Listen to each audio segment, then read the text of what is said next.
Christian ಧರ್ಮಕ್ಕೆ ಹಿಂದೂ ಜಾತಿ ಸೇರ್ಪಡೆ ವಿಚಾರಕ್ಕೆ ಸಂಬಂಧಪಟ್ಟಂತೆ ಸರ್ಕಾರ ಒಂದು ಮಹತ್ವದ ನಿರ್ಧಾರವನ್ನ ತೆಗೆದುಕೊಂಡಿದೆ. ಆ ಕ್ರಿಶ್ಚಿಯನ್ ಜೊತೆಗೆ ಸೇರಿಸಿದಂತಹ ಜಾತಿ ಸೇರ್ಪಡೆಗೆ ಬ್ರೇಕ್ ಹಾಕಿದೆ. ಇದು ರಿಪಬ್ಲಿಕ್ ಕನ್ನಡದ ಬಿಗ್ ಇಂಪ್ಯಾಕ್ಟ್. ಕ್ರಿಶ್ಚಿಯನ್ ಕುರುಬ, ಕ್ರಿಶ್ಚಿಯನ್ ಲಿಂಗಾಯತ, ಕ್ರಿಶ್ಚಿಯನ್ ಬ್ರಾಹ್ಮಣ, ಕ್ರಿಶ್ಚಿಯನ್ ಒಕ್ಕಲಿಗ ಯಾಕೆ ಅಂತ ಪ್ರಶ್ನೆ ಮಾಡಿದ್ದು ನಾವು. ಕ್ರಿಶ್ಚಿಯನ್ ಈಡಿಗ, ಕ್ರಿಶ್ಚಿಯನ್ ವಾಲ್ಮೀಕಿ,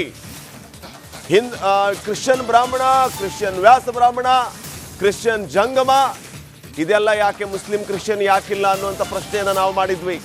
ಇದರಲ್ಲಿ ನಿಮ್ಮ ಅಜೆಂಡಾ ಏನು ಅನ್ನುವಂಥ ಪ್ರಶ್ನೆಯನ್ನು ನಾವು ಮಾಡಿದ್ವಿ. ನಮ್ಮ ಪ್ರಶ್ನೆಯ ಇಂಪ್ಯಾಕ್ಟ್ ಈಗ ಎಲ್ಲ ಜಾತಿಗಳಿಗೆ ಜಾತಿ ಕಲಂನಿಂದ ಪಟ್ಟಿಯನ್ನ ಕೈ ಬಿಟ್ಟಿದೆ ಸರ್ಕಾರ. ರಿಪಬ್ಲಿಕ್ ಕನ್ನಡದಲ್ಲಿ ಎಕ್ಸ್ಕ್ಲೂಸಿವ್ ಮಾಹಿತಿ. ತಮಗೆಲ್ಲ ಗೊತ್ತಿದೆ ವೀಕ್ಷಕರೇ, ಈ ಜಾತಿಗಳ ಜೊತೆಗೆ ಒಟ್ಟು 46 ಜಾತಿಗಳ ಜೊತೆಗೆ ಕ್ರಿಶ್ಚಿಯನ್ ಅನ್ನ ಸೇರಿಸಿದ್ರು. ಇದನ್ನ ಡೇ 1 ಇಂದ ಪ್ರಶ್ನೆ ಮಾಡಿದವರು ನಾವು. ರಿಪಬ್ಲಿಕ್ ಕನ್ನಡದ ಇಂಪ್ಯಾಕ್ಟ್. ಈಗ ಸರ್ಕಾರ ಈ ಎಲ್ಲ ಜಾತಿಗಳ ಜೊತೆಗೆ ಕ್ರಿಶ್ಚಿಯನ್ ಪದಕ್ಕೆ ಬ್ರೇಕ್ ಹಾಕಿದೆ. ನಮ್ಮ ಜೊತೆಗೆ ಹಿಂದುಳಿದ ವರ್ಗಗಳ ಆಯೋಗದ ಸದಸ್ಯ ಕಾರ್ಯದರ್ಶಿ ಅವರಿದ್ದಾರೆ, ಅವ್ರನ್ನ ಮಾತನಾಡ್ಸೋಣ. ಸರ್, ದಯಾನಂದ್ ಅವರಿದ್ದಾರೆ. ಸರ್, ಈ 33 ಜಾತಿಗಳ ಬಗ್ಗೆ ಏನು ಒಂದಷ್ಟು ಆಕ್ಷೇಪಣೆ ವ್ಯಕ್ತವಾಗಿತ್ತು. ಸುಮಾರು 45 ನೀವು ಪಟ್ಟಿ ಮಾಡ್ಕೊಂಡಿದ್ರೆ, ಅದರಲ್ಲಿ 33 ಬಿಟ್ಟಿದೆ ಅನ್ನೋಂಥ ಮಾತನ್ನು ಹೇಳಿದ್ರಿ. ಯಾವ ಕಾರಣಕ್ಕಾಗಿ ಈ ಗೊಂದಲ ಉಂಟಾಯಿತು, ಅದು ಗೊಂದಲವನ್ನು ಪರಿಹರಿಸೋ ಕೆಲಸ ಆಗಿದೆಯಾ ಅಂತ? ಮುಖ್ಯವಾಗಿ ನಮ್ಮ ಆಯೋಗಕ್ಕೆ ಯಾವುದೇ ಗೊಂದಲ ಇರಲಿಲ್ಲ. ನಮ್ಮಲ್ಲಿ ಆಡಳಿತಕ್ಕಾಗಲಿ ಯಾವುದೂ ಗೊಂದಲ ಇರಲಿಲ್ಲ. ಯಾಕೆ ಅಂತ ಅಂದರೆ ಅವುಗಳು ಜನರೇ ತಮ್ಮ ಕ್ಯಾಸ್ಟನ್ನು ಡಿಕ್ಲೇರ್ ಮಾಡ್ಕೊಂಡಿದ್ರು ಅಥವಾ ಸಮೀಕ್ಷೆಯಲ್ಲಿ ಹಿಂದಿನ ಸಮೀಕ್ಷೆಗಳಲ್ಲಿ ಬರ್ಸ್ಕೊಂಡ ಹೆಸರುಗಳಿದ್ವು, ಅದನ್ನು ನಾವು ಪಟ್ಟಿಯಲ್ಲಿ ಸೇರಿಸಿತ್ತು ಅಷ್ಟೇ. ಅದು ಯಾಕೆ ಸೇರಿಸ್ತೀವಿ ಅಂತ ಅಂದರೆ ಜಸ್ಟು ಎನಾಮರೇಷನ್ ಮಾಡುವಂಥ ವ್ಯಕ್ತಿ ಯಾರಿರ್ತಾನೋ, ಗಣತಿ ಮಾಡುವ ಅಥವಾ ಸಮೀಕ್ಷೆ ಮಾಡುವ ವ್ಯಕ್ತಿ ಇರ್ತಾನೋ, ಆತನಿಗೆ ಅನುಕೂಲ ಆಗಲಿ ಅಂತ ಒಂದು ಪಟ್ಟಿಯನ್ನು ಇಟ್ಕೊಂಡಿರ್ತೇವೆ. ಮತ್ತು ಪ್ರತಿ ಜಾತಿಯನ್ನು ಹೆಸರನ್ನು ಬರೆಯೋ ಬದಲಾಗಿ ಅದು ಇದ್ದರೆ ಅದನ್ನು ಹಾಗೆ ಕ್ಲಿಕ್ ಮಾಡ್ಕೊಳ್ಳಿಕ್ಕೆ. ಹಾಗೆ ಅದೇ ಹೊರಗಡೆ ಚರ್ಚೆಗಳಲ್ಲಿ ಗೊಂದಲ ಅಂತ ಏನು ಕ್ರಿಯೇಟ್ ಆಯಿತು, ಕೆಲವರು ಅದನ್ನು ಗೊಂದಲ ಕನ್ಫ್ಯೂಸ್ ಆಗುತ್ತೆ, ನೀವು ಲೀಡ್ ಮಾಡ್ತೀರಿ ಕ್ವಶನ್ ಅನ್ನೋದು ಬಂತು. ಆ ಕಾರಣಕ್ಕೆ ಅದು ಆಗೋದು ಬೇಡ ಅಂತ ಹೇಳಿ ಒಟ್ಟು ಆ್ಯಕ್ಚುಲಿ 45 ಮೊದಲನೇ ಪಟ್ಟಿಯಲ್ಲಿ ನಾವು 38 ಇದ್ದದ್ದು. ಆ್ಯಕ್ಚುಲಿ ನಮ್ಮಲ್ಲಿ 38 ಆ ಥರದ್ದು ಇದ್ದದ್ದು. ಮೊದಲೇ 7 ತೆಗೆದಿದ್ವಿ, ಅದು ಬೇರೆ ಬೇರೆ ಕಾರಣಕ್ಕೆ. ಆದರೆ 38ರಲ್ಲಿ 5 ಜಾತಿಯನ್ನು ಹೊರತುಪಡಿಸಿ ಉಳಿದದ್ದನ್ನು 33 ನಾವು ಡ್ರಾಪ್ ಡೌನಲ್ಲಿ ಕೈ ಬಿಟ್ಟಿದ್ದೇವೆ. ಹಾಗಾಗಿ ಗೊಂದಲ ಆಗೋದು ಬೇಡ ಅನ್ನೋ ಕಾರಣಕ್ಕೆ ಏನು ಚರ್ಚೆ ಆಗ್ತಾಯಿತ್ತು, ಬೇಡ ಅದನ್ನು ಚರ್ಚೆಗಳನ್ನು ಗೊಂದಲಗಳನ್ನು ಹಾಗಾಗಿ ಮುಂದುವರ್ಸ್ಕೊಂಡು ಹೋಗೋದು ಬೇಡ ಅಂತೇಳಿ ಅದನ್ನು ಬಿಟ್ಟಿದ್ದೇವೆ. ಅಂತ ಹೇಳಿ ಆ ಜಾತಿಗಳು ಅವ್ರು ಬರ್ಸ್ಕೋಬಾರ್ದು ಅಂತಲ್ಲ, ಆ ಜಾತಿಗಳಿದ್ದರೆ ಇತರೆ ಅಂತ ಕಾಲಮ್ ಇದೆ, ಸ್ಪೆಸಿಫೈ ಮಾಡಿದರೆ ಅವ್ರ ಜಾತಿಗಳನ್ನು ಆ 33 ಜಾತಿಯಲ್ಲಿ ಇರೋರು ಯಾರಾದ್ರು ಜನ ಇದ್ದರೆ ಬರ್ಸ್ಕೊಳ್ಳಿಕ್ಕೆ ಅವಕಾಶ ಇದೆ. ಯಾರೇ ವ್ಯಕ್ತಿ ತಮ್ಮ ಸ್ವಂತ ಜಾತಿಯನ್ನು ಯಾವುದೇ ರೀತಿಯಲ್ಲಾದರೂ ಬರ್ಸ್ಕೋಬೋದು, ಅದನ್ನು ಪರಿಗಣಿಸಿ ನೀವು ಯಾವ ಪಟ್ಟಿಗೆ ಸೇರಿಸ್ಬೇಕು ಅನ್ನೋಂಥದ್ದನ್ನು ಆಯೋಗ ನಿರ್ಧಾರ ಮಾಡ್ತೇನೆ. ಹೌದು ಅವರು ಬೇಕಾದ ಜಾತಿ ಅವ್ರದ್ದು ಯಾವುದಿರುತ್ತೆ ಅದನ್ನು ಬರ್ಸ್ಕೋಬೋದು. ಯಾವ ಗ್ರೂಪ್ಗೆ ಹಿಂದುಳಿದಿರುವ ಗ್ರೂಪನ್ನು ಮಾಡಬೇಕಾದ್ರೆ ಯಾವ ಗ್ರೂಪ್ಗೆ ಅದು ಅನ್ವಯಿಸುತ್ತೆ ಅವರ ಸ್ಟೇಟಸ್ ಮೇಲೆ ಅದನ್ನು ಅಲ್ಲಿಗೆ ಸೇರಿಸ್ಕೊಳ್ತೇವೆ. ಬಟ್ ಕ್ರಿಶ್ಚಿಯನ್ ಅಂತ ಇದ್ದಾಗ ನಮಗೆ ಕುರುಬ ಕ್ರಿಶ್ಚಿಯನ್ ಅಂತ ಇರುತ್ತೆ. ಕುರುಬ ಕ್ರಿಶ್ಚಿಯನ್ ಇದ್ದವನ್ನ ನಾವು ಕುರುಬಗೆ ಸೇರ್ಸೋಕೆ ಬರೋದಿಲ್ಲ. ಯಾಕೆ ಬರಲ್ಲ ಅಂದರೆ ಯಾವುದೇ ವ್ಯಕ್ತಿ SC ಹೊರತುಪಡಿಸಿ ಉಳಿದವರು ಕನ್ವರ್ಷನ್ ಆಯಿತು ಅಂದರೆ ಅಥವಾ ಅವನು ಮತಾಂತರ ಅಂತಿದ್ದಾನೆ ಅಂದರೆ ಜಾತಿ ಬದಲಾಗೋದಿಲ್ಲ, ಜಾತಿ ಅದೇ ಇರುತ್ತೆ, ಬಟ್ ಧರ್ಮ ಬದಲಾಗುತ್ತೆ. ಆ ಒಂದು ಮಾನಸಿಕವಾದ ವಿಚಾರಕ್ಕೆ ಅವರು ಕುರುಬ ಕ್ರಿಶ್ಚಿಯನ್ ಅಂತ ಬರ್ಕೊಂಡಿರಬಹುದು ಅಥವಾ ಇನ್ನೊಂದು ಕಾರಣಕ್ಕೆ ಬರ್ಕೊಂಡಿರ್ತಾರೆ. ಅದನ್ನು ಕ್ರಿಶ್ಚಿಯನ್ ಇದರ ಗ್ರೂಪ್ನಲ್ಲೇ ಅದನ್ನು ತಗೊಳ್ತೀವಿ ಅಥವಾ ಅದನ್ನು ಸಪ್ರೇಟಿ ಬಿಟ್ಟು ಮಾಡಬೇಕಾ, ಅದನ್ನು ಆಯೋಗ ಡಿಸೈಡ್ ಮಾಡುತ್ತೆ. ಒಟ್ಟಾರೆಯಾಗಿ ಅವ್ರು ಏನೇ ಬರ್ಸಿದ್ರು ಕೂಡ ಯಾವ ಪಟ್ಟಿಗೆ ಸೇರಿಸಬೇಕು, ಕ್ರಿಶ್ಚಿಯನ್ ಅಂತ ಇದ್ದರೆ ಅದು ಕ್ರಿಶ್ಚಿಯನ್ ಪಟ್ಟಿಗೆ ಸೇರಿಸುವಂಥದ್ದು ಆಯೋಗ ಮಾಡುತ್ತೆ ಆಗುತ್ತೆ. ಬಟ್ ಅಲ್ಲೂ ನಾವು ಯೋಚನೆ ಮಾಡಬೇಕು. ಇದು ಕನ್ವರ್ಟೆಡ್ ಆಗಿರುವಂಥ ಅದರ್ ಬ್ಯಾಕ್ವರ್ಡ್ ಕ್ಲಾಸ್ಗಳಲ್ಲಿ ಯಾವುದನ್ನು ಕೂಡ ಕ್ಯಾಟಗರಿನಲ್ಲಿ ಅವರಿಗೆ ಮೀಸಲಾತಿ ಅಥವಾ ಸೌಲಭ್ಯಗಳನ್ನು ಕೊಡೋದಿಲ್ಲ. ಅದು ಸಾಮಾನ್ಯವಾಗಿ ಕೌಂಟ್ ಬರುತ್ತೆ ಹೊರತು ಅದನ್ನು ನಮ್ಮಲ್ಲಿ ಇರೋದಿಲ್ಲ. ಅವೆಲ್ಲವನ್ನು ಗಮನದಲ್ಲಿ ಇಟ್ಟುಕೊಂಡು ಆಯೋಗ ಮುಂದೆ ನಿರ್ಣಯವನ್ನು ಮಾಡುತ್ತೆ.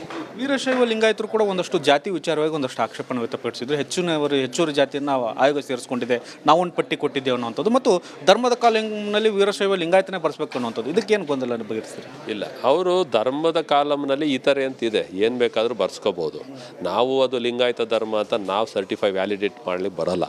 ಅವರು ಹಿಂದೂ ಅಂತಿದೆ, ಕ್ರಿಶ್ಚಿಯನ್ ಅಂತಿದೆ, ಅದು ಅಲ್ಲ ಈಗ ಲಿಂಗಾಯತ್ ಅಂತ ಅಥವಾ ಅದನ್ನೇ ಬಿಟ್ಟು ವೀರಶೈವ ಧರ್ಮ ಅಂತ ಬರ್ಸ್ಕೊಳ್ತಾರೋ ಅದೆಲ್ಲ ಅವ್ರವ್ರ ವೈಯಕ್ತಿಕ ವಿಚಾರ. ಅದು ನಾನೇನು ಅವ್ರಿಗೆ ಹೀಗೆ ಮಾಡಿ ಅಂತ ಕೇಳೋ ಪ್ರಶ್ನೆ ನಮಗೆ ಬರೋದಿಲ್ಲ. ನಮ್ಗೆ ಅದರ್ಸ್ ಅಂತ ಆಪ್ಷನ್ ಕೊಟ್ಟಿದ್ದೀವಿ, ಅವ್ರು ಬರ್ಸ್ಕೊಳ್ತಾರೆ, ಏನಾದರೂ ಬರ್ಸ್ಕೋಬೋದು. ಜಾತಿ ವಿಚಾರದಲ್ಲಿಯೂ ಕೂಡ ಬರೀ ಲಿಂಗಾಯತ ಇಡಿ ಅಥವಾ ವೀರಶೈವ ಅಷ್ಟೇ ಇಡಿ, ಇದಷ್ಟೇ ಇಡಿ, ಅದನ್ನು ಮಾಡಲಿಕ್ಕೆ ಆಗೋದಿಲ್ಲ. ಏನು ಬಳಕೆಯಲ್ಲಿದ್ದಾವೆ ಹಿಂದೆ ತಾವು ರಿಕ್ವೆಸ್ಟ್ ಮಾಡಿಕೊಟ್ಟಿದ್ದಾರೆ ಎಲ್ಲವನ್ನು ಇಟ್ಟಿದ್ದೇವೆ. ಕ್ಯಾಮ್ರಾಮನ್ ಮಂಜುನಾಥ್ ಜೊತೆ ಬಸವರಾಜ್ ಚಂತಿಮಠ, ರಿಪಬ್ಲಿಕ್ ಕನ್ನಡ, ಬೆಂಗಳೂರು. ಎಲ್ಲ ವಿಚಾರಗಳಿಗೆ ಸಂಬಂಧಪಟ್ಟಂತೆ ಇನ್ನಷ್ಟು ಅಪ್ಡೇಟ್ಸ್ ಕೊಡೋದಕ್ಕೆ ನಮ್ಮ ಪ್ರತಿನಿಧಿ ಬಸವರಾಜ್ ಈಗ ನೇರ ಸಂಪರ್ಕದಲ್ಲಿ ಜಾಯ್ನ್ ಆಗಿದ್ದಾರೆ. ಬಸವರಾಜ್, ರಿಪಬ್ಲಿಕ್ ಕನ್ನಡದ ಇಂಪ್ಯಾಕ್ಟ್ ಇದನ್ನು ಪ್ರಶ್ನೆ ಮಾಡಿದಂಥವ್ರು ನಾವು, ಅದರ ಇಂಪ್ಯಾಕ್ಟ್ ಅನ್ನುವಂತೆ ಈಗ ಜಾತಿಗಳ ಜೊತೆಗೆ ಕ್ರಿಶ್ಚಿಯನ್ ಅನ್ನುವಂಥ ಪದವನ್ನು ಬಿಟ್ಟಿದ್ದಾರೆ. ಭಾಳ ಮುಖ್ಯವಾಗಿ ಒಕ್ಕಲಿಗ ಕ್ರಿಶ್ಚಿಯನ್, ಲಿಂಗಾಯತ ಕ್ರಿಶ್ಚಿಯನ್, ಬ್ರಾಹ್ಮಣ ಕ್ರಿಶ್ಚಿಯನ್, ಬಣಜಿಗ ಕ್ರಿಶ್ಚಿಯನ್ ಇತ್ಯಾದಿ ಕ್ರಿಶ್ಚಿಯನ್ ಅನ್ನೋದೆಲ್ಲದಕ್ಕೂ ಬ್ರೇಕ್ ಹಾಕಿದ್ದಾರೆ. ಸರ್ಕಾರ ತಪ್ಪು ಮಾಡೋದು ಸರಿ ಮಾಡ್ಕೊಳ್ಳೋದು ಈ ರೀತಿ ಯಾಕೆ ಮಾಡುತ್ತೆ? ಇಂಥ ದಾವಂತ ಯಾಕೆ? ಅಥವಾ ಇವರಿಗೆ ಐಡಿಯಾ ಕೊಡೋರು ಯಾರವರು? ಏನೆಲ್ಲ ಅಪ್ಡೇಟ್ಸ್ ಕೊಡ್ತೀರಿ ವಿಚಾರಕ್ಕೆ ಸಂಬಂಧಪಟ್ಟಂಗೆ? ಖಂಡಿತ ಶ್ರೀಪಾದ್, ಸಾಕಷ್ಟು ಗೊಂದಲ ಗೋಜಲುಗಳ ಮಧ್ಯೆ ನಾಳೆಯಿಂದ ಹಿಂದುಳಿದ ವರ್ಗಗಳ ಆಯೋಗದ ಸಮೀಕ್ಷೆ ಆರಂಭವಾಗ್ತಾ ಇದೆ. ಬಹಳ ಪ್ರಮುಖವಾಗಿ 33 ಜಾತಿಗಳನ್ನು ಕ್ರಿಶ್ಚಿಯನ್ಗೆ ಏನು ಸೇರಿಸಲಾಗಿತ್ತು ಅವುಗಳನ್ನು ಈಗ ಕೈಬಿಟ್ಟು ಹೊಸದಾಗಿ ಈ ಒಂದಷ್ಟು ಕಾಲಮ್ಗಳನ್ನು ಸರಿಪಡಿಸಿ ಈಗ ಜಾತಿಗಣತಿಯನ್ನು ಆರಂಭಿಸ್ತಾ ಇರ್ತಕ್ಕಂಥದ್ದು. ಒಟ್ಟಾರೆಯಾಗಿ ಆಕ್ಷೇಪಣೆಗಳು ಏನು ಬಂದಿದ್ವು ಆ ಆಕ್ಷೇಪಣೆಗಳನ್ನು ಪುರಸ್ಕಾರ ಮಾಡಬೇಕಾದಂಥ ಅನಿವಾರ್ಯತೆ ರಾಜ್ಯ ಸರ್ಕಾರ ಮತ್ತು ಹಿಂದುಳಿದ ವರ್ಗಗಳ ಆಯೋಗಕ್ಕೆ ಎದುರಾಗಲೇಬೇಕಾಯಿತು. ಯಾಕಂದರೆ ಈ ತರಹದ ಗೊಂದಲಗಳನ್ನು ಇಟ್ಕೊಂಡು ನಾವು ಸಮೀಕ್ಷೆ ಮಾಡಲಿಕ್ಕೆ ಹೋದರೆ ಸಹಜವಾಗಿ ಆಕ್ರೋಶಗಳು ವ್ಯಕ್ತವಾಗ್ತಾ ಇದ್ವು. ಇದು ಮತ್ತಷ್ಟು ಗೊಂದಲ ಆಗುತ್ತೆ ಅನ್ನುವಂಥ ಅರಿವು ಆದಂತೆ ಸರ್ಕಾರಕ್ಕೆ ಮತ್ತು ಹಿಂದುಳಿದ ವರ್ಗಗಳ ಆಯೋಗಕ್ಕೆ ಮನುಕಾರಿಕೆ ಆದಂತೆ ಕಾಣಿಸ್ತಾ ಇತ್ತು.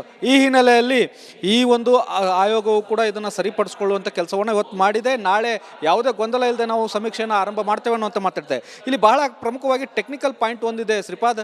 ನಾವು ಡ್ರಾಫ್ಟ್ ಡೌನ್ ಮಾಡಿದ್ದೇವೆ ಅನ್ನುವಂಥದ್ದು, ಅಂದರೆ ಯಾವುದು ನಾವು ಟೆಕ್ನಿಕಲ್ ಆಗಿ ಈ ಒಂದು ಡಿಜಿಟಲ್ ಆಗಿ ಇದನ್ನು ಸಮೀಕ್ಷೆ ಮಾಡ್ತಾ ಇದ್ದೇವೆ ಅಲ್ಲಿ ಡ್ರಾಫ್ಟ್ ಡೌನ್ ಮಾಡಿದೆ ಹೊರತು ನಮ್ಮ ಕೈಪಿಡಿಯಲ್ಲಿ ಇರುತ್ತೆ. ನಮ್ಮ ಆಯೋಗದ ಒಂದು ಪಟ್ಟಿಯಲ್ಲಿ ಈ ಒಂದು 33 ಜಾತಿಗಳು ಇದ್ದೇ ಇರ್ತವೆ.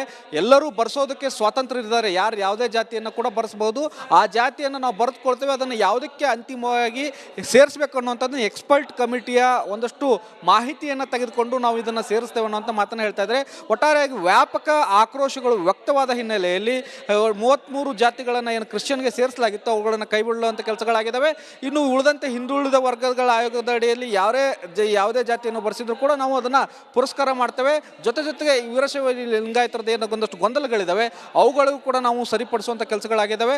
ಧರ್ಮದ ಕಾಲಂನಲ್ಲಿ ವೀರಶೈವ ಲಿಂಗಾಯತ ಅಂತ ಬರೋದಿಲ್ಲ, ಆದರೆ ಅವರು ಬರೆಸಿದ್ರು ಕೂಡ ಸ್ವಾಗತ ಮಾಡ್ತೇವೆ ಅನ್ನೋಂಥ ಮಾತನ್ನು ಹೇಳ್ತಾ ಇದ್ದಾರೆ. ಜೊತೆಗೆ ಇದರ ಜೊತೆಗೆ ಒಂದಷ್ಟು ಉಪಜಾತಿಗಳನ್ನು ಹೆಚ್ಚುವರಿಯಾಗಿ ವೀರಶೈವ ಲಿಂಗಾಯತದ್ದೇನು ಸೇರಿಸಲಾಗಿತ್ತಲ್ಲ ಅವುಗಳನ್ನು ಕೂಡ ಬರೆಸೋದಕ್ಕೂ ಕೂಡ ಆಯೋಗ ಅವಕಾಶವನ್ನು ಕೊಟ್ಟಿದೆ. ಆದ್ದರಿಂದ ಯಾವುದೇ ಗೊಂದಲಗಳಿಲ್ಲ. ಸದ್ಯಕ್ಕೆ ನಾವು ಎಲ್ಲವನ್ನು ಕೂಡ ರೆಡಿ ಮಾಡ್ಕೊಂಡಿದ್ದೇವೆ. ಯಾವುದೇ ಶಿಕ್ಷಕರ ಕೊರತೆ ಆಗಲಿ ಸಿಬ್ಬಂದಿ ಕೊರತೆ ಇಲ್ಲ ಅನ್ನುವಂಥ ಮಾತನ್ನು ಹೇಳ್ತಾ ಇದ್ದಾರೆ. ಒಂದೆರಡು ದಿನ ಆಚೆ ಆಗ್ಬೋದು, ಆದರೆ ನಿಗದಿತ ಸಮಯದೊಳಗೆ ಈ ಸಮೀಕ್ಷೆ ಮುಗಿಯುತ್ತೆ ಅನ್ನುವಂಥ ಒಂದು ವಿಶ್ವಾಸವನ್ನು ವ್ಯಕ್ತಪಡಿಸ್ತಾ ಇದ್ದಾರೆ. Shripad, okay, thank you Basavaraj ಮಾಹಿತಿಗಾಗಿ. ಕ್ರಿಶ್ಚಿಯನ್ ಅಂತ ಇದ್ದಾಗ ನಮಗೆ ಕುರುಬ ಕ್ರಿಶ್ಚಿಯನ್ ಅಂತ ಇರುತ್ತೆ. ಕುರುಬ ಕ್ರಿಶ್ಚಿಯನ್ ಇದ್ದವನ್ನ ನಾವು ಕುರುಬಗೆ ಸೇರ್ಸಕ್ಕೆ ಬರೋದಿಲ್ಲ. ಯಾಕೆ ಬರಲ್ಲ ಅಂದರೆ